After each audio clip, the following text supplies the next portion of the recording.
역대상 1장 1절에서 우리 4절 말씀까지 다 찾으셨죠? 우리 같이 한 목소리로 같이 읽겠습니다. 시작. 아담, 셋, 에노스, 게난, 마하랄렐, 야렛, 에녹, 무두셀라, 라멕, 노아, 셈, 함과 야벳은 조상들이라. 아멘. 기도하겠습니다. 하나님 감사합니다. 주께서 우리를 사랑하셔서 오늘처럼 저희들 주의 전에 나옵니다. 우리 안에 말씀을 주시고 말씀 안에서 우리가 또한 새로워지는 축복 내리워 주시고 말씀의 권세가 우리를 변화시켜 주시옵소서. 오늘 말씀을 읽었습니다. 그 말씀이 내 신비에 새겨지게 하시고 성령의 감동 속에서 듣고 전하게 해 주시옵소서. 아버지 하나님, 말씀의 영이 하나님입니다. 성령께서 우리를 변화시켜 주시고 말씀 속에서 우리가 새로워지는 축복 내리워 주시옵소서. 감사드리고 예수님의 이름으로 기도드립니다. 아멘. 자, 우리 옆 사람과 인사합시다. 축복합니다. 사랑합니다. 우리 전주에 제가 설교 시간에 말씀드렸습니다. 자, 우리는 다 누구의 후손이에요? 아담의 후손이에요. 혹시 키가 크든지 작든지 눈이 크든지 작든지 쌍꺼풀이 있든지 없든지 상관없이 우리의 먼 조상은, 제일 첫 번째 조상은 아담이에요. 거기서부터 시작이 된 겁니다. 그래서 오늘 1장 4절 후반절에 뭐라 그럽니까? 따라합시다. 조상들이다. 여러분, 이분들로 인해서 우리가 이 땅에 존재되어지는 거예요. 그러므로 여러분들 피부 색깔이나 그 사람의 사회적 지위나 이런 거 가지고 사람을 무시하거나 함부로 대하거나 여러분 그러지 마세요. 모든 사람들은 다 형제고 한 조상 속에서 나온 그런 이제 가족이라고 하는 사실을 여러분 기억하시길 바랍니다. 여러분 참 이런저런 이유로 인해서 우리 민족들이 특별히 이제 사람들을 좀 이렇게 차별하는 이런 그 이제 그런 게 우리 그 이 한국 민족 속에 좀 있어요. 그래서 여러분 잘 아는 것처럼 이 화교들, 중국 사람들이 참 세계 모든 곳에 나가서 이제 어떤 그 이제 그 나름대로의 삶의 터전을 만드는데 그들이 한국에서만큼은 자리를 못 잡았다 그래요. 그래서 한국은 차이나타운이 없습니다.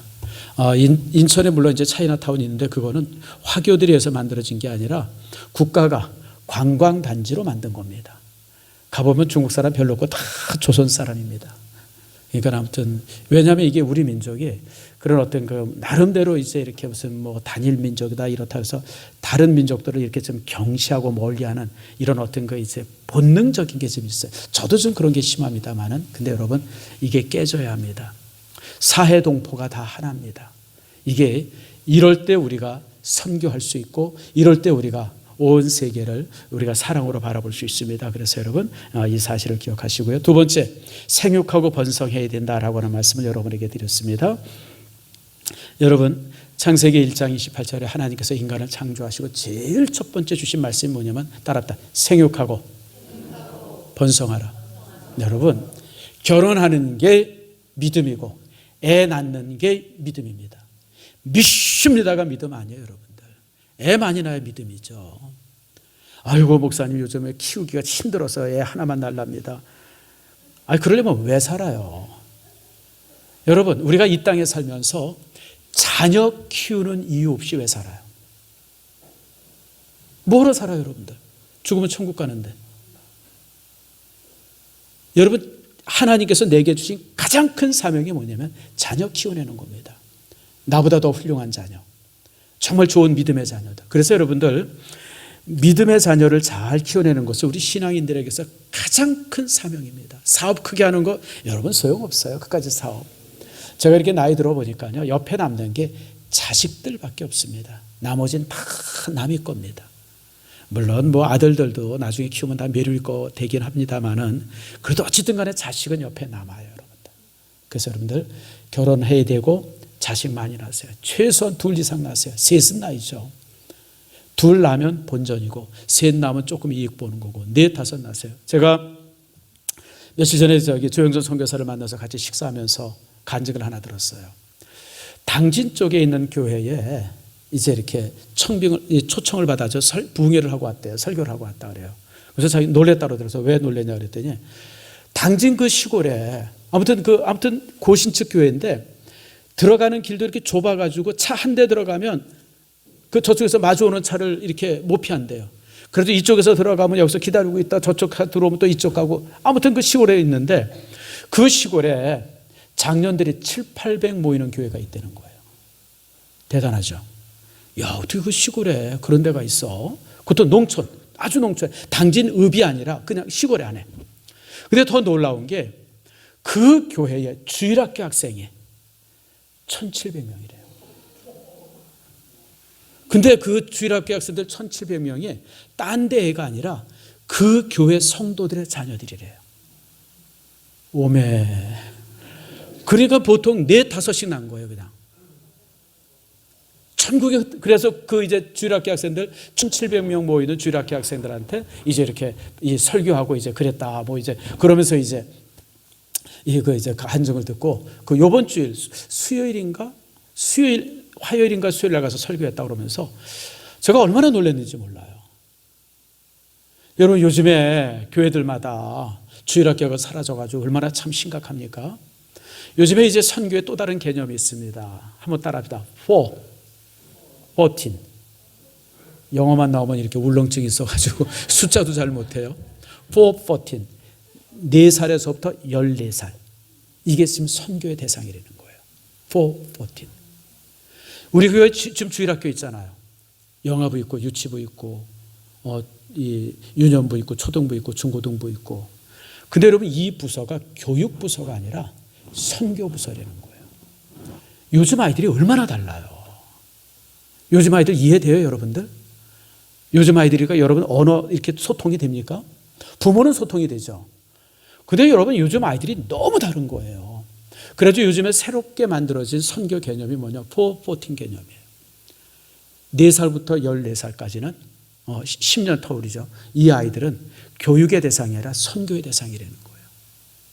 새로운 윈도우, 새로운 어떤 세계에 대한.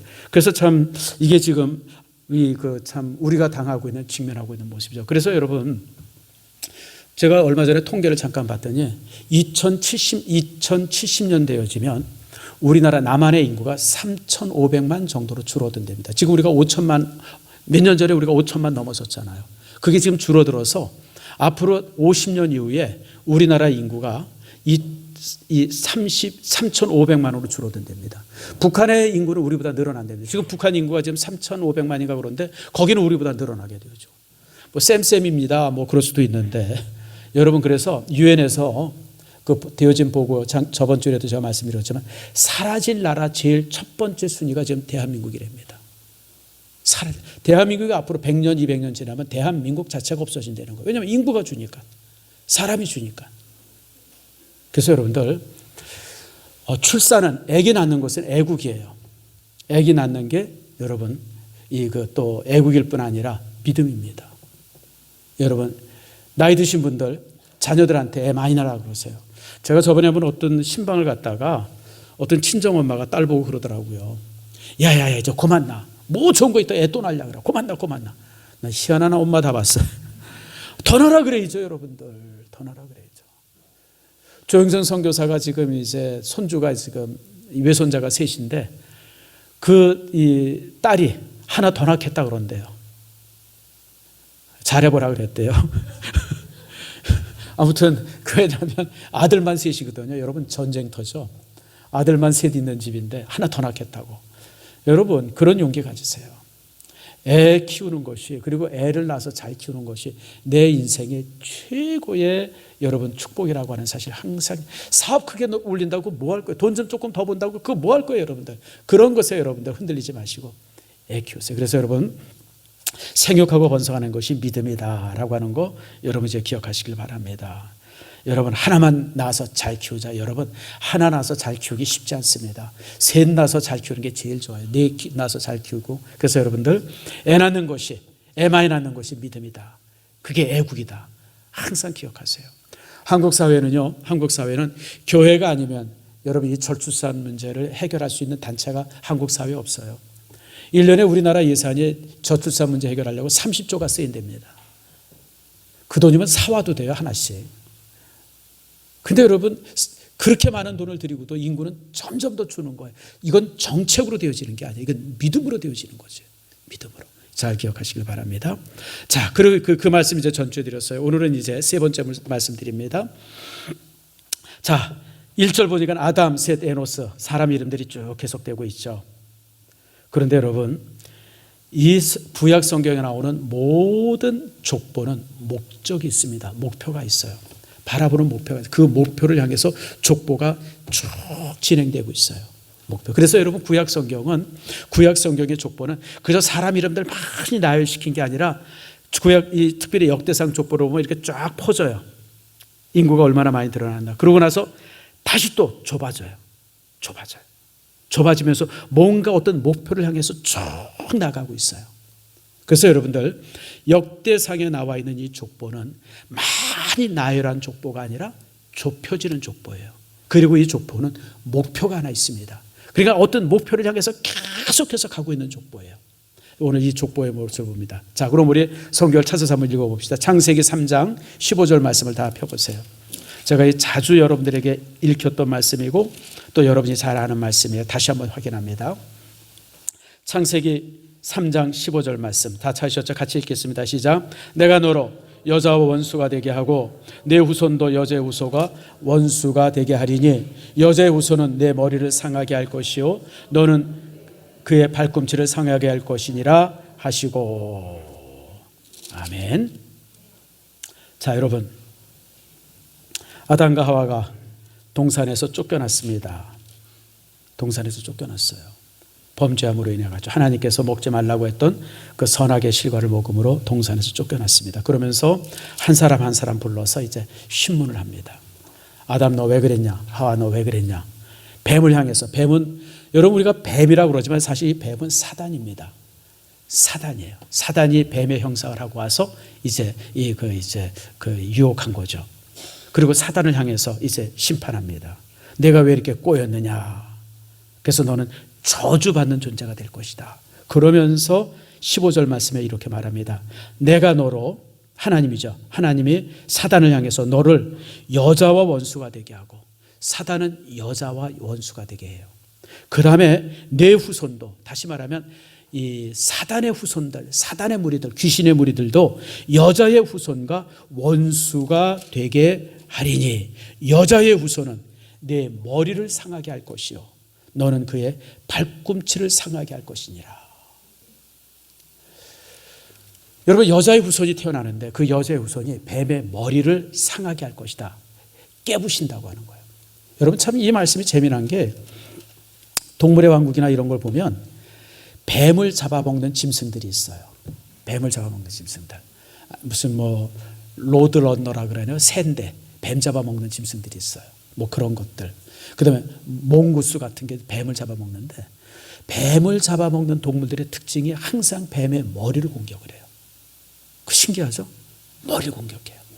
그래서 그래서 이 말씀이 거기에 근거하나 싶을 정도로 신기해요. 어쨌든 그런데 이 말씀의 의미가 바로 뭐냐면, 우리 이렇게 읽고서 그런가 보다 그러는데 이 말씀의 의미가 이겁니다. 아담과 하와가 에덴에서 쫓겨났어요. 여러분, 에덴 동산 안에 있었을 때는 먹을 거 걱정하지 않아요. 입을 거 걱정하지 않아요. 잠잘 거 걱정하지 않아요. 위험도 걱정하지 않아요. 정말 모든 것이 완벽하게 되어진 것이 에덴이에요. 그곳에서 쫓겨났어요. 쫓겨나니까 제일 먼저 문제가 먹을 게 문제가 되어져요. 입을 거 문제가 되어지고 잠잘 것도 문제되고. 여러분, 온 땅이 완전히 황폐화되어 있어가지고 이 농사 짓거나 그냥 고통이 이루 말할 수가 없어요. 막 이런데 하나님께서 지금 뱀에게 말하시면 사실 그것이 이제 모두에게, 우리 인간들에게 한 말이죠. 이제 뭐라고 돼? 여자의 후손이 뱀의 머리를 부셔버릴 거다. 다시 말하면 뱀이 가지고 있는, 사단이 가지고 있는 계획과 사단이 가지고 있는 생각들, 사단이 가졌던 그런 악한 의도들을 다 물리쳐 주실 것이다. 다시 말하면 여자의 후손이 인간들을 다시 회복시켜 주실 것이다 라고 하는 말씀이 오늘 본문의 내용이에요. 그래서 창세기 3장 15절 말씀을 최초의 복음이라고 합니다. 제일 먼저. 그러니까 인간이 타락해서 에덴에서 쫓겨났어요. 이제부터는 인간이 고통스러운 존재가 되어졌어요. 생로병사의 그런 그 고통스러운 존재가 되어졌는데, 이런 고통, 인간이 가지고 이런 모든 고통을 인간에서 구원해낼 존재가 이제 오게 될 것이다. 그가 누구냐면 여인의 후손이라는 거예요. 그러니까 이제 하와가 그 말씀을 듣고 아담도 그 말씀을 듣고 임신을 했어요. 그리고 애를 딱 낳았어요. 애를 낳고 나서 무슨 생각을 했냐면, 이 아이가 하나님께서 말씀하신 여인의 후손인가 보다. 그래서 이 아이가 뱀의 머리, 다시 말해 사단의 머리를 부시고 사단의 모든 계획에, 그 사단이 우리를 타락시키고 쫓겨나게 한 이런 모든 의도들을 다 멸망시키고 우리를 다시 에덴 안으로, 하나님의 만드신 그 천국으로 우리를 다시 들여보내줄 존재인가 보다, 그런 생각을 했어요. 그래서 가인의 이름을 이 아들의 이름을 가인이라고 줬습니다. 제가 종종 말씀드렸죠. 가인을 우리는 가인 그러면 그냥 섬뜩하잖아요. 근데 가인이라고 하는 말 뜻은 굉장히 좋은 말이에요. 하나님이 주셨습니다라고 하는 뜻이에요. 하나님이 내게 주셨습니다. 그러니까 아담은 이 아담과 하와는 당연히 이제 아들 가인이 자신들을 회복시켜서 다시 이제 천국 들어가게 할 존재구나라고 이제 그런 마음과 믿음을 가지고 그렇게 이름을 지은 거예요. 그런데 아들을 딱 낳는데 이놈의 새끼가 꼴통이에요. 말 더럽게 안 들고 사고를 안 치고 나쁜 짓 하고 그냥 온갖 그냥 나쁜 짓을 도맡아. 그 아들이 자신들을 구원해 줄 거라고 기대했는데 전혀 그런 아들이 아닌 거예요. 그냥 말썽 더 부리고 그냥 이게 저 귀신 덩어리 같아서 사탄 덩어리 것처럼 그냥. 그래서 둘째 아들을 딱 낳았어요. 둘째 아들을 낳았을 때 이게 아무 소용없는, 하나님께서 여인의 후손이 우리를 구원한다고 그랬는데 이게 아닌가 보다. 그래가지고 둘째 아들의 이름을 줬는데 뭐라고 줬냐면 아벨이라고 줬어요. 아벨의 뜻이 뭐냐면 허무입니다. 허무하다. 아들만 낳으면 다 회복될 줄 알았는데, 아들만 낳으면 다시 에덴에 들어갈 줄 알았는데, 아들로 인해서 고통이 더 커지고 아파지고 힘들어지니까 인생 참 허무하다. 내 인생이 이렇게 끝나나 보다. 그래서 둘째 아들을 허무라고 이름을 지은 거예요. 그러고 나서 모든 인류가 여인의 후손에 대한 관심을 갖기 시작했어요. 여러분, 사는 것이 얼마나 힘들어요. 그렇잖아요, 여러분들.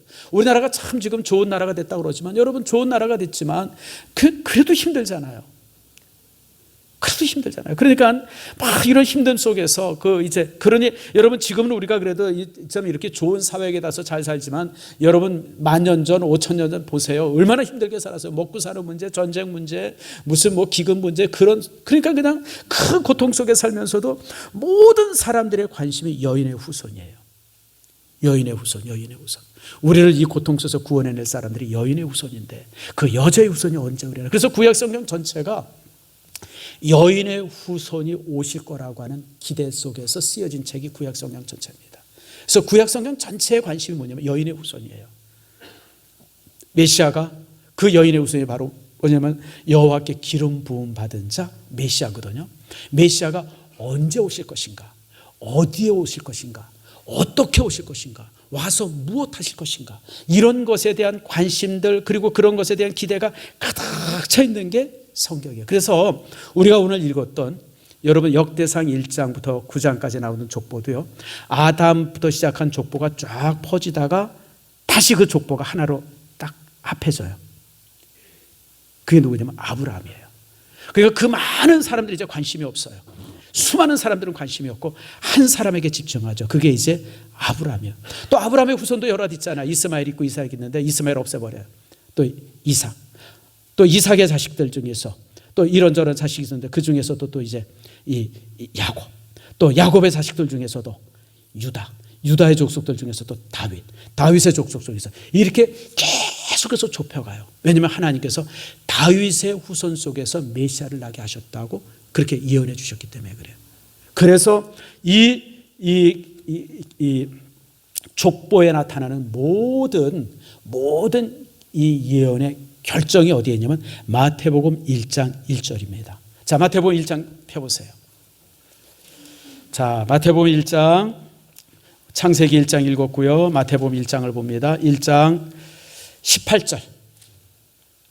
마태복음 1장 18절 다 찾으셨죠? 함께 읽겠습니다. 시작. 예수 그리스도의 나심은 이러하니라. 그의 어머니 마리아가 요셉과 약혼하고 동거하기 전에 성령으로 잉태된 것이 나타났더니. 마리아라고는 여인이 살았어요. 그리고 이제 요셉이라고 하는 청년과 약혼을 했습니다. 약혼. 근데 약혼을 해가지고 이제 들뜬 가슴으로 이렇게 바라보고 있는데 어느 날 갑자기 보니까 마리아 배가 불러요. 그래서 밥 많이 먹어서 배부르나 점점 불러져요. 임신한 거예요. 처녀가 임신을 했어요. 근데 그 처녀가 어떻게 임신했어요? 성령으로 잉태된 것이니.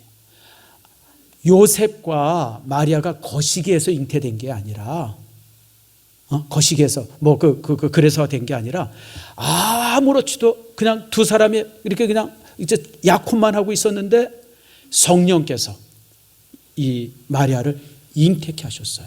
누구죠? 창세기 3장 15절에서 말씀하고 있는 여인의 후손이에요. 그러니까 이 구약의 성도들은 여인의 후손이 도대체 뭔지를 몰랐어요. 도대체 여인의 후손이라는 말의 뜻이 뭔가. 메시아가 와서 우리를 구원한다 그랬는데, 근데 그 메시아가 여인의 후손이라는데, 여인의 후손이라는 뜻이 뭐야 도대체? 아니 여인의 후손 아닌 사람이 어디 있어요? 남자가 난 사람 손 들어보세요. 다 여자가 낳잖아요. 엄마한테 태어났잖아요. 우리 다가 여인의 후손인데 도대체 이 여인의 후손이라는 게 도대체 무슨 뜻이야? 무슨 뜻이죠? 오늘 본문에 보니까 남자 없이 여자가 아이를 낳은, 그게 여인의 후손인 거예요. 그러니까 예수님이 태어나면서 여인의 후손이 바로 이분이었구나, 그게 알아진 거예요. 그래서 여러분 마태복음 1장 1절 말씀 보세요. 그래서 그 족보가 이제 또 이렇게 계속되죠. 아브라함은 1장 1절에 보니까 아브라함과 다윗의 자손 예수 그리스도의 계보라 그러면서 2절에 뭐라 그래요? 아브라함은 누구를 낳고요? 이삭을 낳고, 이삭은 누구를 낳아요? 야곱을 낳고, 야곱은 유다와 그의 형제를 낳고, 유다는, 자 보세요, 한 사람의 족보로 집중이 되죠. 여러분 아브라함이 자식 둘 있었어요. 둘만 아니죠. 나중에 또 장가 또 들어가지고 7인가를 또 낳아요. 여러분들 아브라함의 자손 많았어요. 근데 다른 자식들 다 제껴버리고 이삭만 기록하잖아요. 이삭 하나. 또 이삭도 이제 두 자식을 낳죠. 에서랑 야곱을 낳잖아요. 에서는 없어요. 야곱. 또 야곱도 12아들이 있잖아요. 근데 11아들 다 지켜버리고 누구요? 유다. 유다한테도 이제 베레스와 세레가 있는데 그 중에서 베레스를 이렇게 해서, 그렇게 해서 이제 족보가 넓어졌다가 딱 좁아지면서 이제 유다, 또 유다 지파 중에서 이제 다윗 지파 중에서 또 12절 말씀해 보니까 수룹바벨로 해서 또 쭉 내려가는 거예요. 다시 말하면 모든 족보는 예수 그리스도가 목표가 되어져요. 그래서 여러분 구약 성경에 나오는 족보는 우리가 생각할 때는 사람의 역사를 기록한 것처럼 생각하는데 사실은 사람의 역사가 아니라 하나님께서 인간을 어떻게 구원하시는가, 그것을 기록한 구원의 역사예요. 그래서 구약 성경의 역사를 갖다가 구약 성경을 뭐라면 구원사라고 그래요. 그래서 여러분 성경을 보통 세 수로 나누죠. 우리는 신약 성경, 구약 성경 이렇게 나누는데 사실은 좀 더 엄밀하게 분분하면 세 수로 나눠집니다. 구약 성경 전체는 여인의 후손이 태어날 거야. 여인의 후손이 어디서 태어날까? 어느 지역에서, 어느 땅에서, 또 언제, 그리고 오셔서 무엇을 하실 것인가? 그런 기대로 가득 찬 성경이 구약 성경 전체예요. 그리고 신약 성경 딱 와가지고는 마태, 마가, 누가, 요한 이 네 복음서는 메시아가 오셨다니까. 여인의 후손으로 메시아가 이 땅에 오셔서 지금 사역하셔. 그게 이제 복음서예요. 그리고 사도행전부터 요한계시록까지는 그 메시아가 다시 오신대. 승천하신 예수님이 다시 오신대.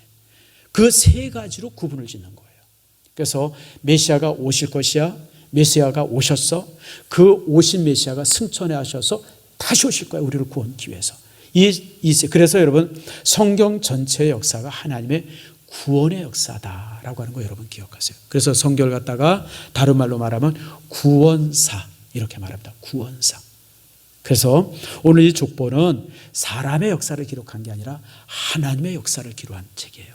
하나님께서 인간을 어떻게 구원해 가시나, 메시아를 어떻게 주시려나. 그래서 족보가 넓어졌다가 다시 좁아져요. 아브라함 중에서 또 이제 이렇게 유다 지파 중에서 또 이제 다윗 지파, 또 다윗의 후손들 중에서 스룹바벨 후손들, 이렇게 해서 쭉 좁아지면서 결국 이제 2000년 전에 예수께서 이 땅에 태어나신 겁니다. 누구의 후손으로? 여인의 후손으로. 창세기 3장 15절의 말씀, 여인의 후손이 뱀의 머리를 부술 것이다. 그 말씀이 거기서 이루어져요. 그래서 예수님의 십자가의 사건은요, 뱀의 머리를 부수는 사건이에요. 뱀은, 사단의 목표는 뭐냐면 모든 인간을 타락시키는 거예요.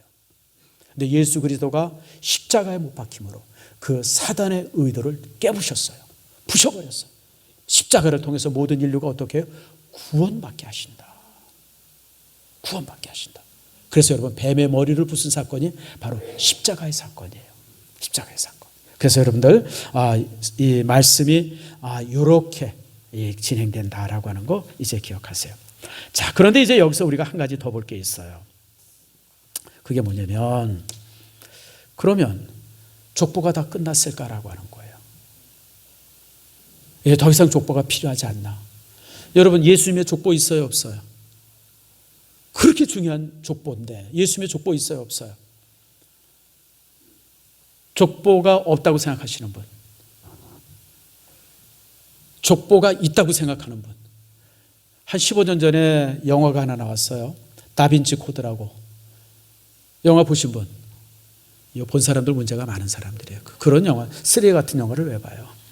그 영화의 내용이 뭐냐면 예수님이 뭐 장가를 갔대나 막달라 마리아랑, 그래서 뭐 애를 낳대나, 그래서 애가 쭉 자라서 그 가게가 있어가지고 뭐 아무튼 그런 영화인데 나는 영화도 안 보고 책도 안 읽어서, 왜냐하면 쓰레기이기 때문에. 근데 내용이 아무튼 그렇대요. 예수님은 족보가 없어요. 왜냐하면 자식을 안 낳았기 때문에. 30살에 사역을 시작하고 그리고 이제 3년 사역하시다가 십자가에서 죽으시잖아요. 족보가 없어요. 근데 여러분, 예수님의 족보가 있어요. 예수님의 족보가 있어요. 아니, 예수님한테 무슨 족보가 있어요? 족보가 있다니까요. 계시록 다 펴보세요. 요한계시록 13장.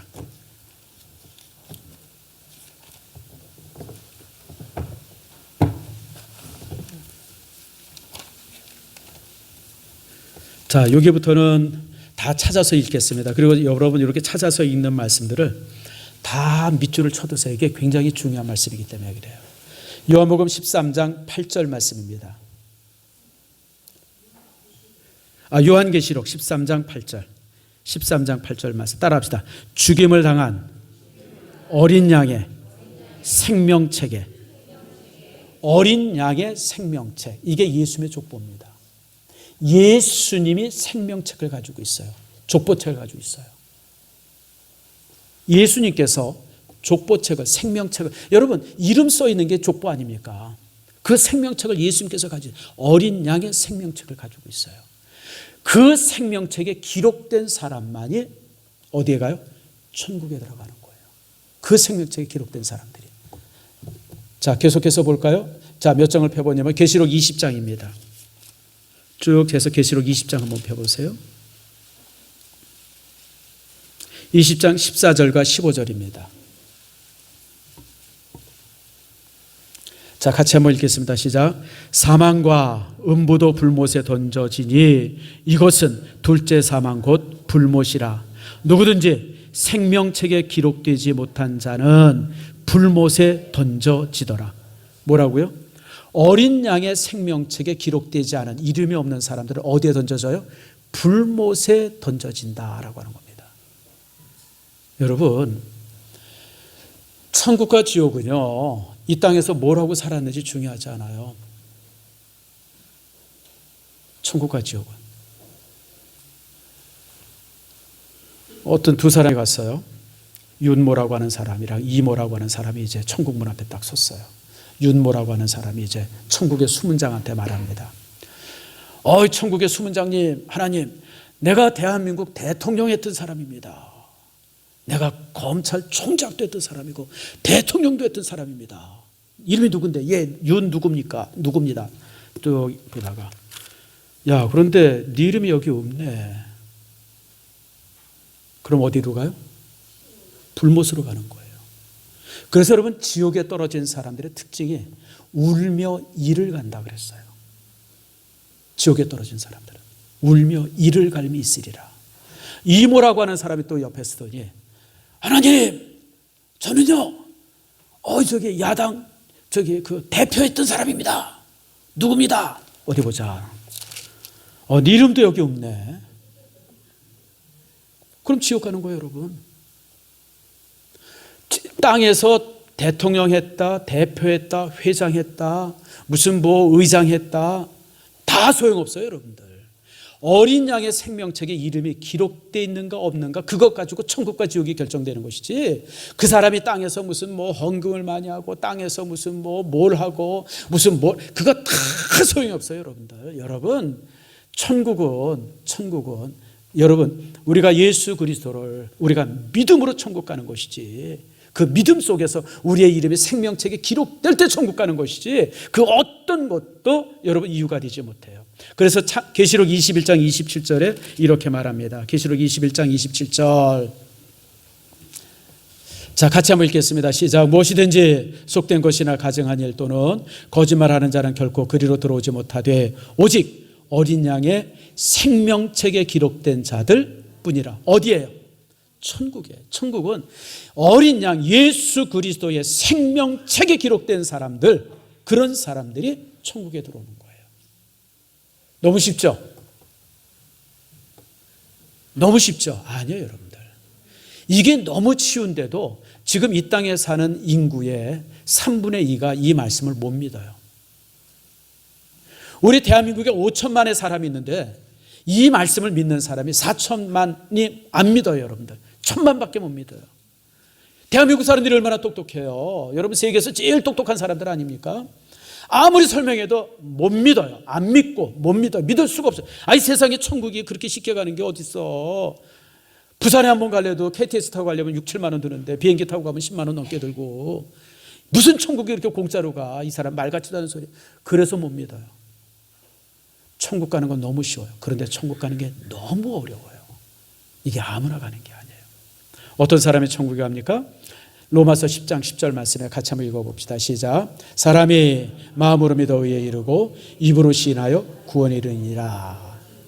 마음으로 믿고 입으로 어떻게 해요? 시인해야 돼요. 근데 여러분, 마음으로 믿고 입으로 시인한다는 건 너무 쉽죠. 아유, 그거 뭐, 아유, 그냥 믿는다고 그러지 뭐. 아유, 시인하지 뭐. 아유, 나 믿어. 아, 그럼 천국 간대. 그럼 믿어. 근데 여러분, 그렇게 해서 믿어지는 게 아니죠. 그렇게 해서 믿어지는 게 아니에요. 자, 요한복음 14장 21절입니다. 한번 읽어봅시다. 시작. 내 계명을 가지고 지키는 자라야 나를 사랑하는 자니. 자, 거기까지. 그러니까 믿음은 뭐냐면 계명을, 예수님이 주신 계명을 지키는 자가 진짜 믿음이래요. 입으로 믿습니다 이렇게 믿는 게 아니라는 거예요. 그러면서 요한일서 3장 23절에 이렇게 말합니다. 자, 이제 봅시다. 같이 읽읍시다. 또렷하게 있습니다. 시작. 그의 계명은 이것이니 곧 그 아들 예수 그리스도의 이름을 믿고 그가 우리에게 주신 계명대로 서로 사랑할 것이니라. 이래야 그게 마음으로 믿고 입으로 시인한 게 진짜라는 거예요. 예수님의 십자가가 나의 죄를 사하시고 그 주님께서 흘리신 보혈로 내가 구원받았다고 하는 것을 확실하게 마음으로 믿고 입으로 시인한 다음에 계명대로 서로 사랑하는 거예요. 그것을 믿고 확신하는 사람들은 사랑할 수밖에 없어요. 사랑할 수밖에. 예전에는 참 독했는데 그냥 싸나웠는데 이제 예수 믿고 나니까 다 용서가 돼요. 이해가 되고. 그 옛날에는 그냥 싫은 사람 보면 그냥 인상이 탁 쓰여졌는데 이제는 그런 게 없어요. 아이, 사람이 다 그렇지. 그럴 수 있지. 아무렴. 아이고, 뭐 저기 인간이 다 그렇지. 이해하고 용서하고 품어줘요. 나한테 상처 줬던 사람들에 대해서 잊어버리고. 또 우리 사람들의 특징이 뭐냐면 안 잊어버려요. 돈 빌린 건 다 잊어버리는데 그렇게 미웠던 사람들은 죽어도 안 잊어버려요. 여러분, 그러면 안 돼요. 용서해야 돼요. 사랑이 뭐예요? 용서하는 게 사랑이지. 용서하고 잊어버리고 품에 안아주고 이해해주고. 아, 인생이 다 그렇지. 아, 사는 게 뭐 별거 있나. 그래. 알았어. 여러분, 이게 사랑이에요. 이게 사랑. 이게 사랑. 이런 사람이 그 이름이 어린 양의 생명책에 기록이 되어지고 그리고 그 사람이 하나님 나라에 들어가는 거예요. 여러분들이 이런 속에 있음을 축하드립니다. 여러분, 근데 이제 우리가 겁이 좀 나요. 내가 목사로 평생 사는데 하나님 앞에 섰을 때 하나님께서 뭐라고 그러실까? 병가봐 이놈의 새끼야, 너 목사했는데 너 목사 그렇게 살아서 되겠어? 이 새끼 그냥. 그럴까 봐 겁이 나요.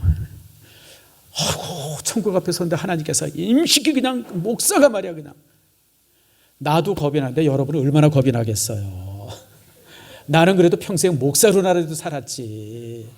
여러분, 목사가 뭐 죄질 일이 어디 있어요? 목사가 술을 먹을 일이 있어요? 무슨 뭐 기생집에 갈 일이 있어요? 담배 필 일이 있어요? 뭐 목사가 무슨 누구 사기칠 일이 있어요? 그리고 항상 성도들에서 이렇게 보호받고 지킴을 받는데, 솔직히 목사는요, 내가 이런 얘기 여러분들한테 하긴 좀 그렇긴 하지만 거저 사는 거예요. 목사는 솔직히 얘기할게요. 거저 사는 거예요. 성도들의 사랑과 지킴 속에서 거저 살아요. 근데 여러분은 어때요?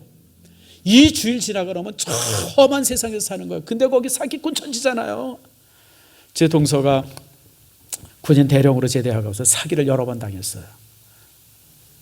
아무튼 군대에서 받은 퇴직금 한 번에 다 날리고, 주변에 그냥 아무튼, 그러니까 나한테 와서 한탄을 하더라고요. 형님, 그거 왜? 그랬더니, 민간인들은 왜 이래요?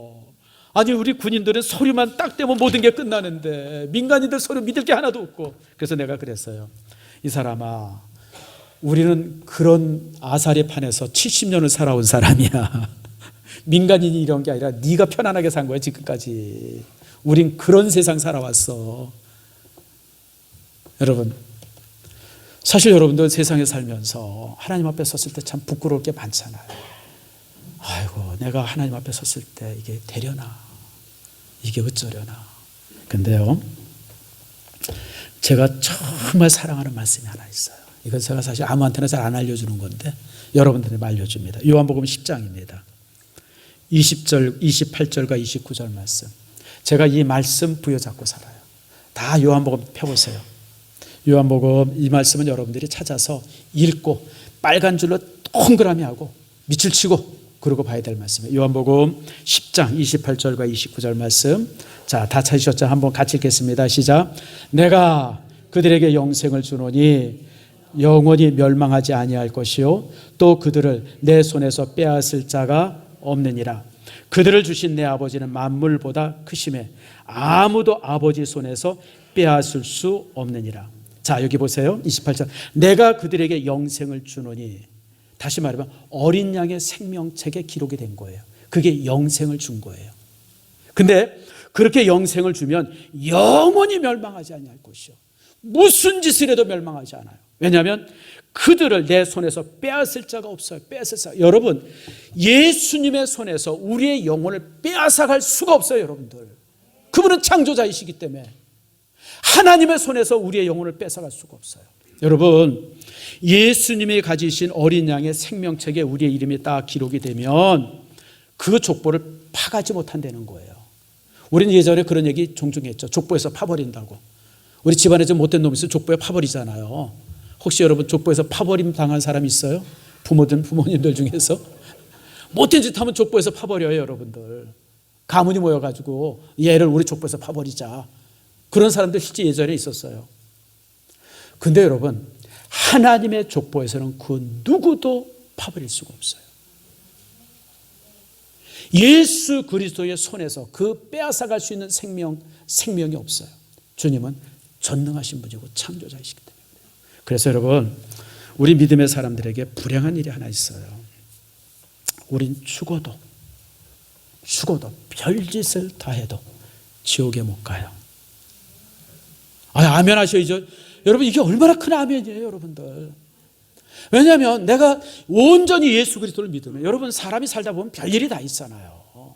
별일이 다 있습니다. 어떤 때 힘들도 실제 여러분 잘 아시는 것처럼 한경주 목사님, 우리 교단 안에서, 한국교회 안에서 전설적인 인물 아닙니까?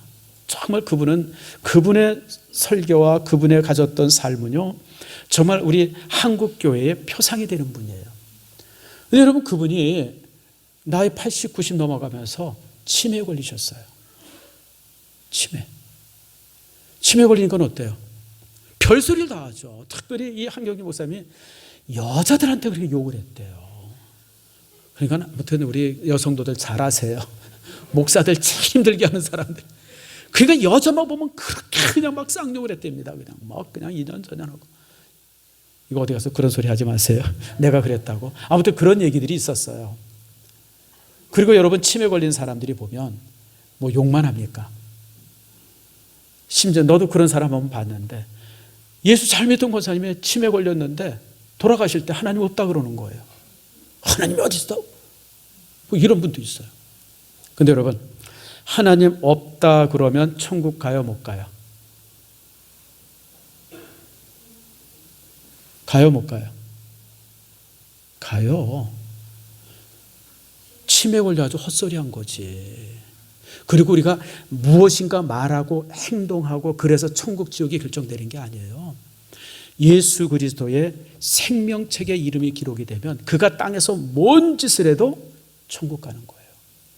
생명책에 그 이름이 없으면 그가 땅에서 무슨 짓을 했었어도 여러분 천국에 못 들어가요. 중요한 건 내 이름이 생명책에 있느냐 없느냐예요.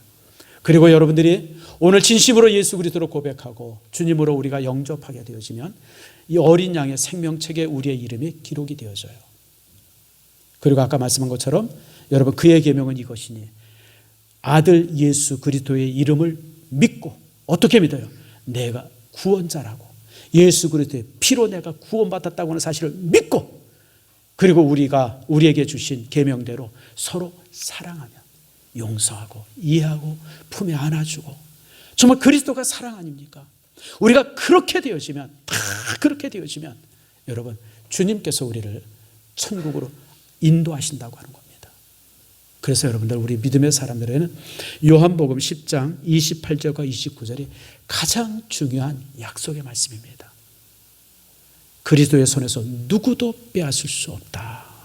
여러분, 무슨 이만희 때문에 무슨 뭐 신천지 장막 안에 들어가요 구원받고, 이거 다 여러분 생명책에 없는 사람들의 그 이제 발언들이에요. 이만희가 뭔 상관이 있어요? 장막이 뭔 상관이 있고, 성경 어디에 장막이란 말이 어디 있어요? 그거 다 거짓말이에요. 이단들의 거짓말. 그런데 속지 마세요.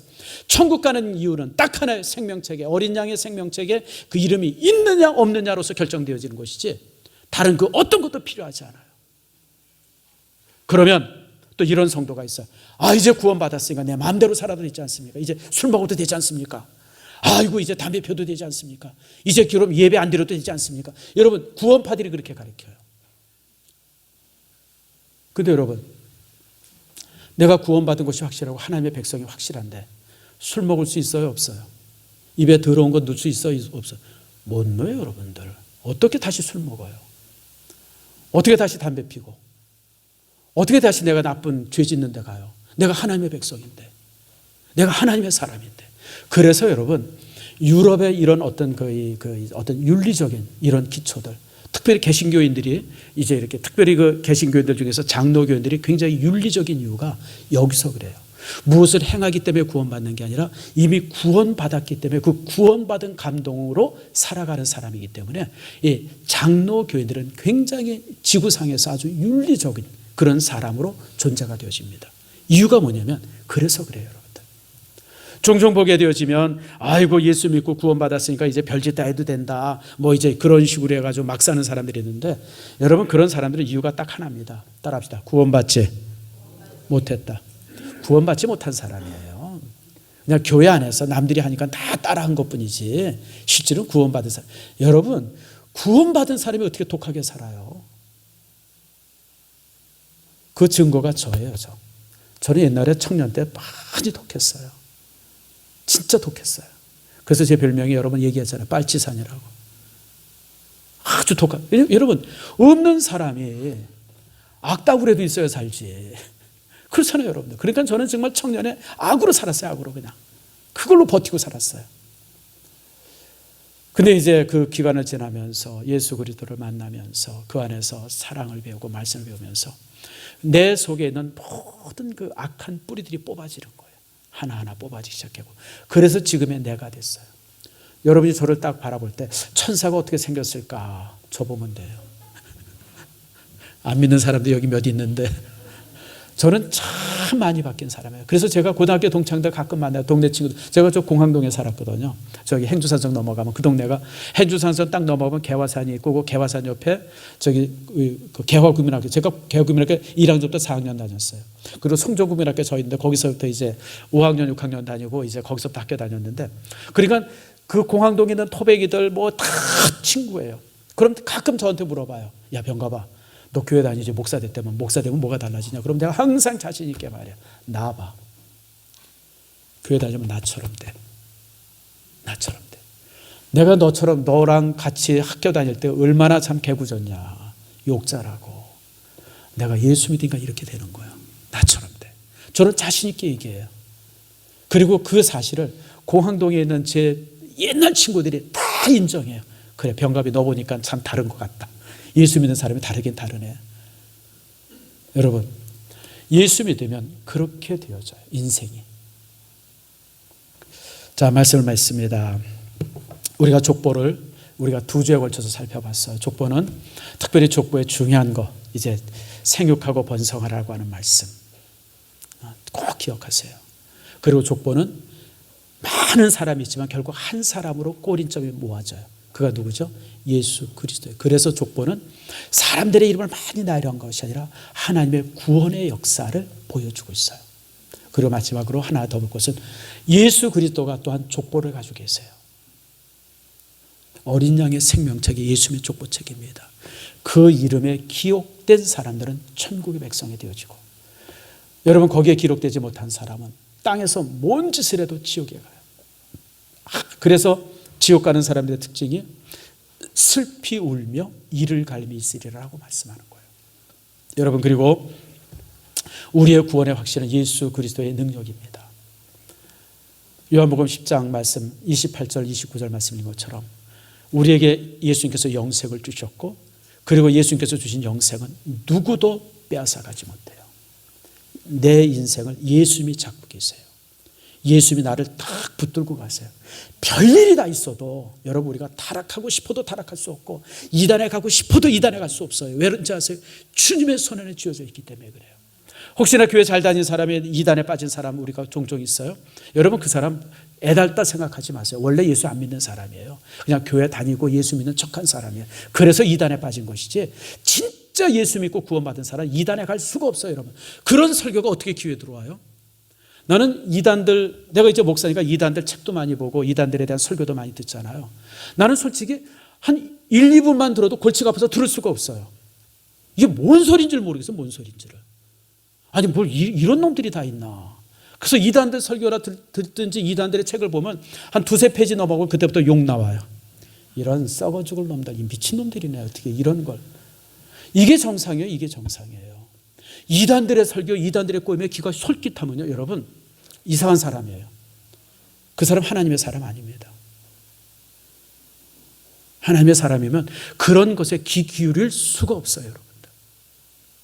그래서 여러분들 이런 말씀 여러분들이 잘 기억하면서 그리고 이제 우리가 이처럼 하나님 안에서 이렇게 완벽하게 구원이 하나님 안에서 이렇게 성취되어지고 그리고 예수 그리스도가 나의 구원의 증인된다고 하는 이 사실을 감사하는 여러분들 모두가 되어지기를 축복합니다.